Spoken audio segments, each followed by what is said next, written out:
Tantor Audio, a division of Recorded Books, presents Friends Until the End, Edmund Burke and Charles Fox in the Age of Revolution, by James Grant.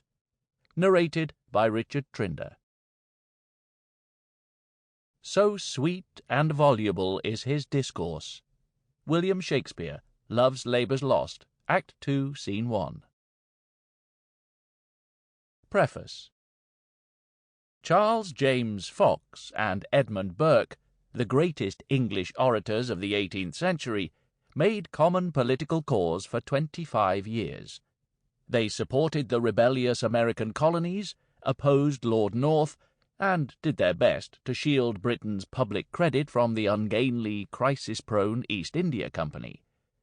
Improbably, the two were friends as well as political allies. The compulsively gambling and mistress-collecting Fox loved and admired Burke, feelings that the clean-living, deep-thinking Burke warmly reciprocated. The French Revolution ended their political union and shattered their friendship. It wasn't a shared social position that brought the two together. Burke, 1729–97, was the son of an Irish lawyer. Fox, 1749–1806, the cosseted heir of a rich English political family. Nor did their friendship spring from a shared piety or an ambition for the approval of King George III or his friends. Fox, who seemed to have had not one religious bone, married late, and then to a courtesan. The doctors who performed his autopsy especially marked the damage to his overtaxed liver. Burke, a professed Christian who held that the established English church was the bedrock of civil society, was a homebody and a monogamist. They jointly opposed what they regarded as the overreaching crown. What the two friends shared was fellowship, a love of language and literature, and long careers in opposition. They moved easily together in the London intellectual and literary world. Knowledge of the classical languages as well as familiarity with the English poets were standard furnishings in that rarefied circle.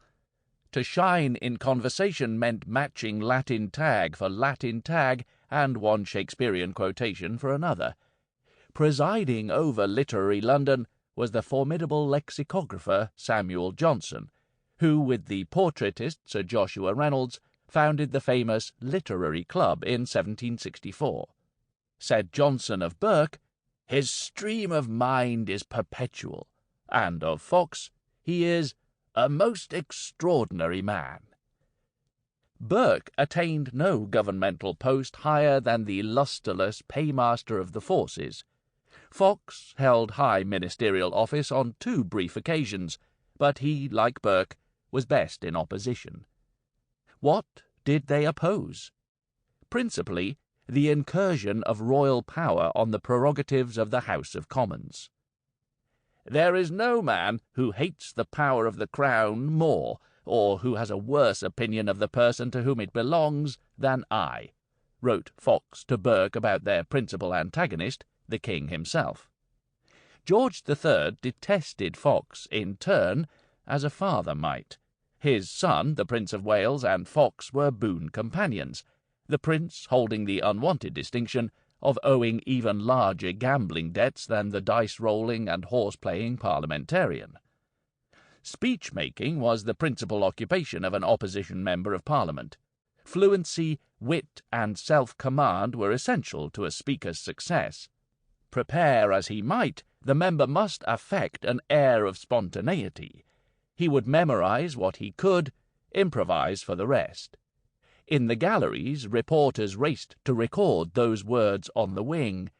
They caught a good many of Burke's in a speech in 1780 to stop wasteful public spending on tumble-down royal palaces that time and the restless tide of manners had passed by. To waste money on the preservation of such derelicts, said Burke, is to embalm a carcass not worth an ounce of the sums that are used to preserve it. It is to burn precious oils in the tomb. It is to offer meat and drink to the dead. Not so much an honour to the deceased as a disgrace to the survivors. Burke demanded, in the same vein, the abolition of Britain's sleepy Board of Trade, which paid a handful of sinecurists a great deal of money for very little work. In a rare success, he garnered high praise from Edward Gibbon, whose £750 a year no-show job Burke had legislatively snatched away. He really didn't mind, said Gibbon, hearing that diffuse and ingenious orator Mr. Burke was worth the personal cost.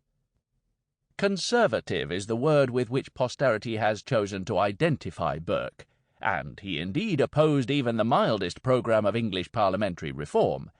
His anti-revolutionary tract, Reflections on the Revolution in France, stands as one of the seminal works of political philosophy of any age. As to religion, he would brook no relaxation of the obligation of the clergy of the Church of England to attest to the truth of the 39 Articles of Religion, a doctrine that was finalized in 1571. But it was the same Burke who rose to the defence of pilloried sodomists, who advocated for the liberation of Ireland and of all British Catholics from the chains of repressive English law, and who devoted unrequited years to the cause of the salvation of the Indian people from the misgovernance of the East India Company. The Whig party was the political home that Burke and Fox eventually came to share. The Whigs stood for government by the enlightened few, chiefly the landed aristocracy, that is, themselves, whose forebears had led the glorious Revolution of 1688. As to Church and King, the Tories' motto, Fox wanted as little as possible to do with either. Burke favoured both, though he and Fox were as one in impugning tyrannical motives to George III. Fox was born a Whig. Burke rather came to those colours through reason and personal loyalty. The social divide between the son of Lord Holland, as Fox's father came to be styled, and the bookish son of a Dublin lawyer was unbridgeable, a fact that Burke accepted without envy. Nor, eventually, did Burke begrudge Fox, his junior by 20 years, Fox's position as leader of the party. Such self-made men as himself Burke likened to annual plants that perish with our season and leave no sort of traces behind us. Properly set above them in politics and society were the noble, great oaks that shade a country and perpetuate their benefits from generation to generation. Though, late in his parliamentary career, Burke had to remind his idle putative betters how much they owed to such annual plantings as himself. "I pay no regard whatever to the voice of the people," said the insolent young Fox. "It is their duty to do what is proper, without considering what may be agreeable." It was a very different Fox who, in 1780, won election to Westminster, England's most democratic borough, and who, during the French Revolution, raised the toast, "May ancient nobility of England ever think it their highest honour to support the rights of the people." Fox, said Burke, was born to be loved, and contemporaries bore witness to the personal charm of both men, but especially Fox's. The novelist Frances Burney, who met Burke at a dinner given by Sir Joshua Reynolds in 1782, decided she was in love with him. Thorns in the side of the Tories, Burke and Fox were fair game for the Tories' newspapers. Political cartoonists rendered Burke as Don Quixote, or as a thin, bespectacled priest in biretta and cassock, with a partiality for whiskey and potatoes.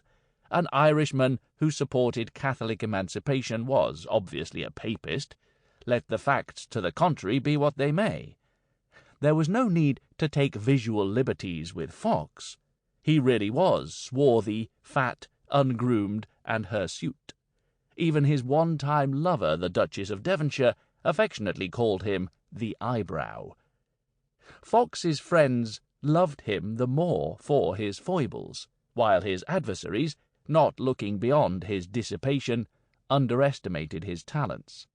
It was Fox who attacked the slave trade, and who, in 1783, introduced a bill into the House of Commons to bring under government regulation the quasi-private company that monopolized English trade with India and ruled over millions of its inhabitants. Though financially unstable, the East India Company was politically powerful, and its parliamentary allies were certain to be lying in wait for the bold mover of the legislation. To anticipate their attack, Burke rose to defend his friend's intentions and seriousness of purpose. "He has put to hazard his ease," said he of Fox, "his security, his interest, his power, even his darling popularity, for the benefit of a people he has never seen. This is the road that all heroes have trod before him. He is traduced and abused for his supposed motives. He will remember that obloquy is a necessary ingredient in the composition of all true glory. He will remember that it is not only in the Roman customs, but it is in the nature and constitution of things that calumny and abuse are essential parts of triumph." Neither could Fox's more perceptive enemies deny his formidable talents. "Charles," Lord North once cheerfully greeted Fox in the House of Commons, "I am glad you did fall on me today, for you were in full feather." When a visiting French politician disparaged Fox in the presence of William Pitt, the long-serving Tory Prime Minister replied, "You have never seen the wizard within the magic circle." Pitt, Fox, and Burke, though divided by politics, were united in money. Each lived his life in debt, and each died broke. This narrative treats the friendship between Burke and Fox through three great events, of which the first is the American Revolution. Burke, as the London agent of the New York Assembly in the years leading up to the Declaration of Independence, took a sympathetic view of the American side, urging that Britain relinquish power, including the power to tax, rather than risk a fruitless war. He told the House of Commons, "I do not know the method of drawing up an indictment against an whole people." Fox literally wore his politics on his sleeve by sporting George Washington's colours, buff and blue, as he made his rounds of London. "Above all, my dear Lord," Fox addressed a Whig colleague after Washington's defeat at the Battle of Long Island in 1776, "I hope that it will be a point of honour among us all to support the American pretensions in adversity as much as we did in their prosperity, and that we will never desert those who have acted unsuccessfully upon Whig principles, while we continue to profess our admiration for those who succeeded in those principles in the year 1688. The impeachment of Warren Hastings, Governor-General of the East India Company, on grounds of mismanagement and personal corruption, is the second of our three events. It was the first impeachment in Britain since 1725. It involved what was then among the largest business enterprises on earth, and it lasted for 7 years.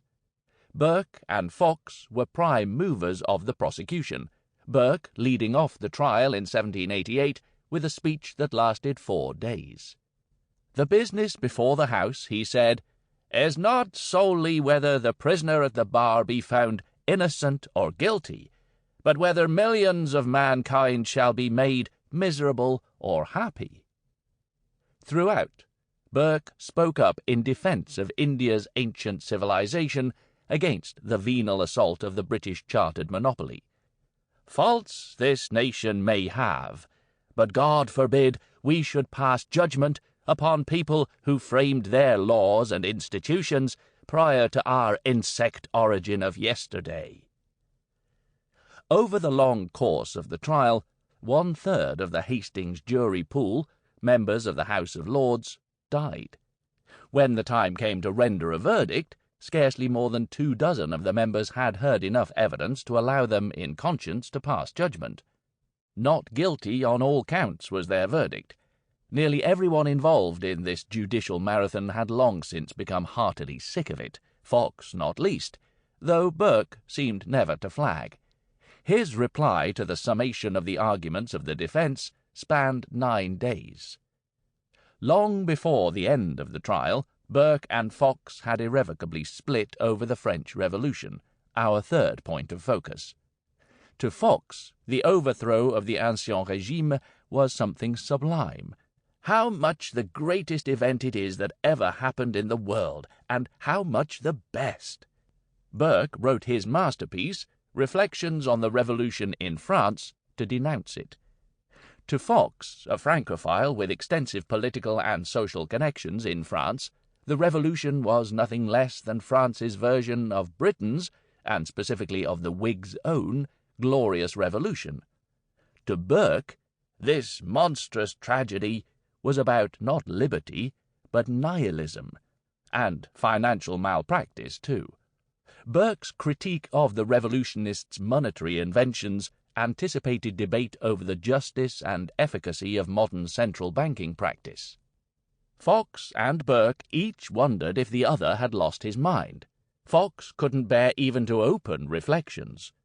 In the House of Commons, on May 6, 1791, Burke rose to condemn Fox's stand on France and to announce an end to their friendship.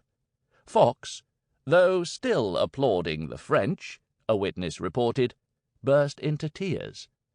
Burke, also weeping, stood fast. There could be no sacrifice of principle, even for the sake of friendship. The two never reconciled. On his deathbed, Burke refused to see Fox. In 1800, Fox refused to subscribe to a national memorial to Burke. "If I were to say that I have quite forgiven it, it would be boasting a magnanimity which I cannot feel." Each died in disappointment.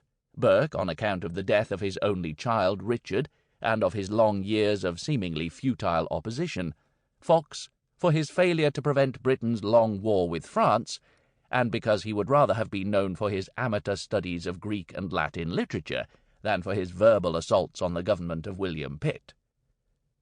Both men arguably succeeded more in death than in life. Burke's writings form the intellectual core of modern conservatism, and Fox's ideals and oratory inspired generations of 19th-century English Whigs and Liberals. As for me, I love them for what they said and the way they said it, for what they believed and for what they did. Chapter 1. An Irish Education.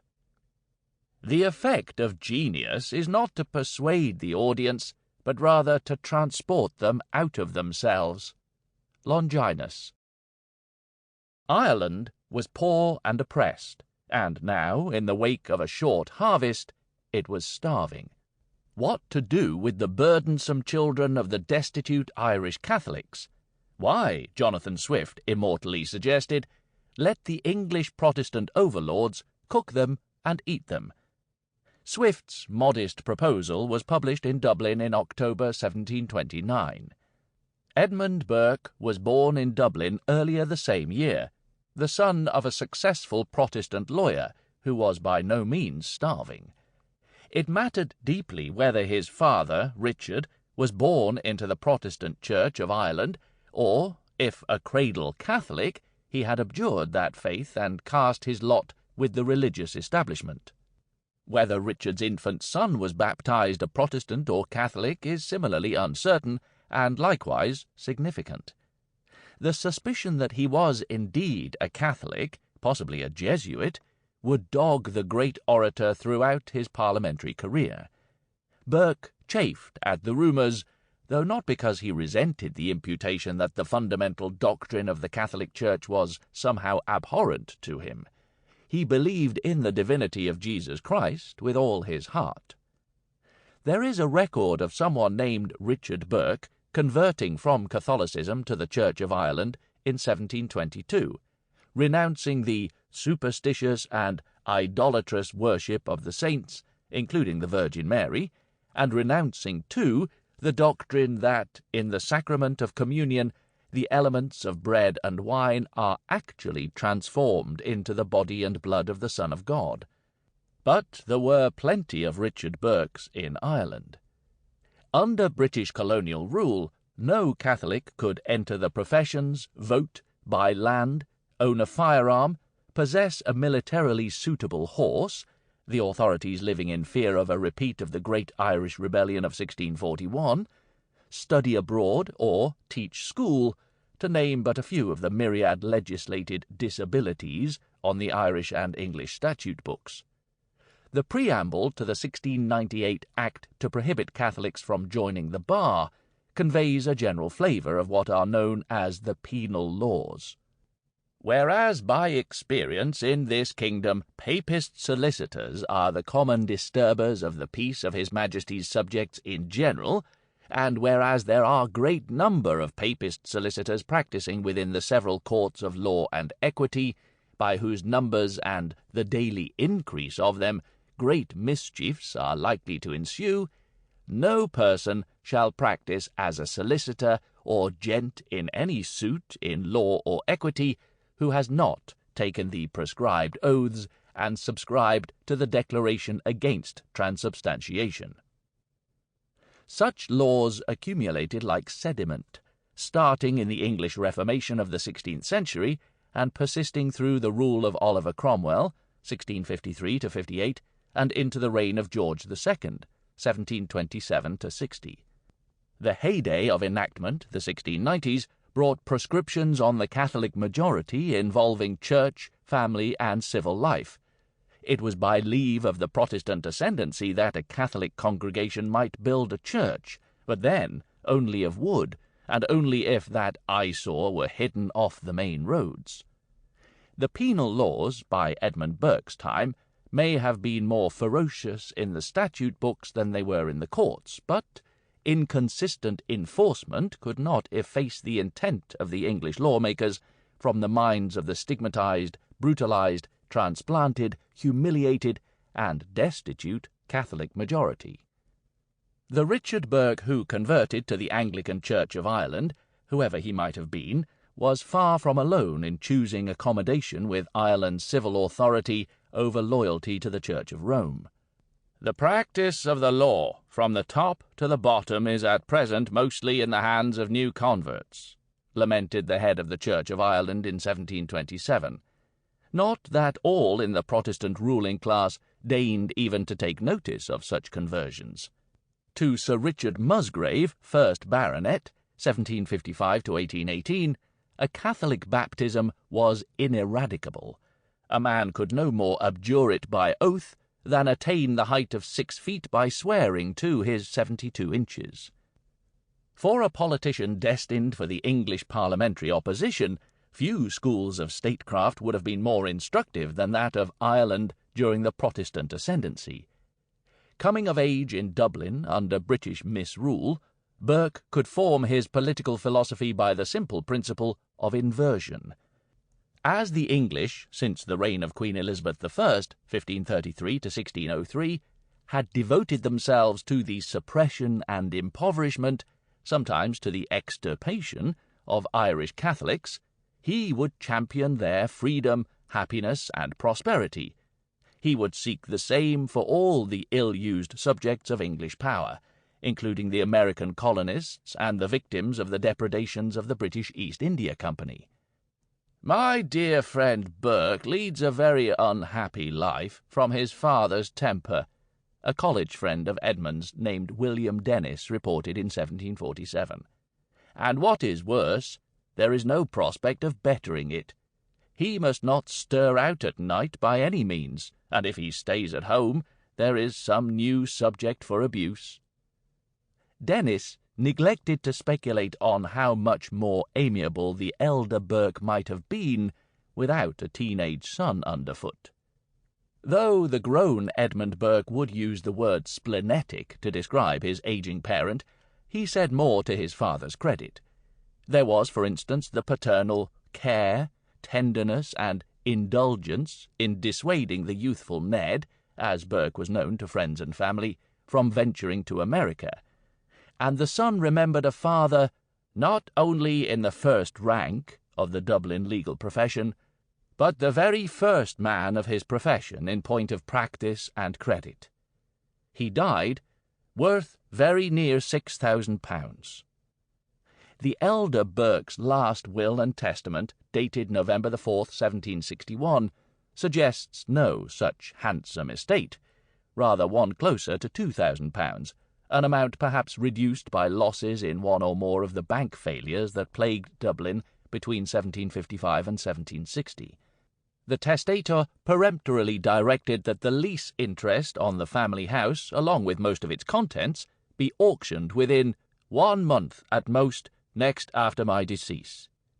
In those days, under the law, a woman could own nothing, so it seems more pedantic than cruel that Richard Burke left his wife her own clothes, her own jewellery, a little silver, a claim on a small unpaid loan, and £5 for mourning, along with the interest on capital of £600. Burke's mother, Mary, a Catholic who remained one, was descended from the Nagels of County Cork, people of the well-established sub-gentry around Shanballymore, in the centre of what to this day is known as Nagle country. They were swiftly disestablished under the conqueror Oliver Cromwell. Sir Richard Nagle, 1635–99, one of the ornaments of the maternal family tree, was a little boy when Cromwell ordered the forfeit of lands in the possession of Irish Roman Catholics, his father's estate included. Intended for the priesthood, probably the Jesuits, Richard became a lawyer instead. He prospered, was drawn to politics, and served King James II as private secretary and attorney general, before James's exile to France in 1688, and he continued to stand by the Pretender in exile. It was this Catholic sovereign, an exponent of the divine right of kings, whom Parliament deposed to make way for the Protestants William and Mary, who happened to be King James II's daughter, in the glorious Revolution of 1688. It was the very revolution that lifted Parliament over the Crown, and to which the Whig party, where Burke would make his political career, owed its founding. And it was this King William under whom Richard Nagle was presently outlawed and stripped of his property. Surviving correspondence speaks to a deep mutual love between mother and son. When, in July 1746, some illness brought her close to death, Burke told a friend that he could scarcely function. But she lived to see him receive the freedom of the city of Galway 20 years later for his advocacy of Irish interests in the British House of Commons. The pealing of the Galway bells in his honour filled her with joy, though not in a boastful way. She told her niece, "I assure you it is not the honours that are done him that make me vain of him, but the goodness of his heart, than which, I believe, no man living has a better." Her 15 or so pregnancies, spaced over the course of 20 years, produced only 4 adult children, a not unusual outcome then. Ned was the middle son. Each boy, including the eldest, Garrett, 1725–65, and the youngest, Richard, 1733–94, his father's favourite, was raised a Protestant. Juliana, 1728–90, like her mother, was brought up Catholic, as was customary for a daughter in a mixed marriage. Burke's first biographer, James Prior, quotes a contemporary of Juliana as recalling that Richard Burke's only daughter would have made as great an orator as Ned. Hearing her talk, you wouldn't have changed a word. Visitors to Dublin attested to the city's grand houses, vibrant musical life, magnificent university, and open heart. But the residents had to cope with smoky air, damp basements, stinking cesspools, overfilled cemeteries, recurrent epidemics, and endemic drunkenness. Piped water was a luxury even in the better parts of town. As for the beggars, they repelled even Dean Swift.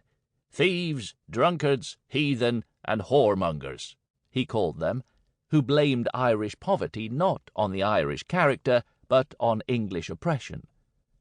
Little Ned Burke was red-headed, near-sighted, and sickly.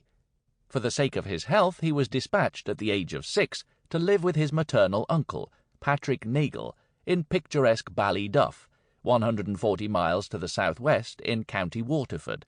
Or perhaps, as Connor Cruise O'Brien proposes, it was for the sake of the boy's soul, not his health, that Mary Burke removed him from Dublin. Sample complete. Ready to continue?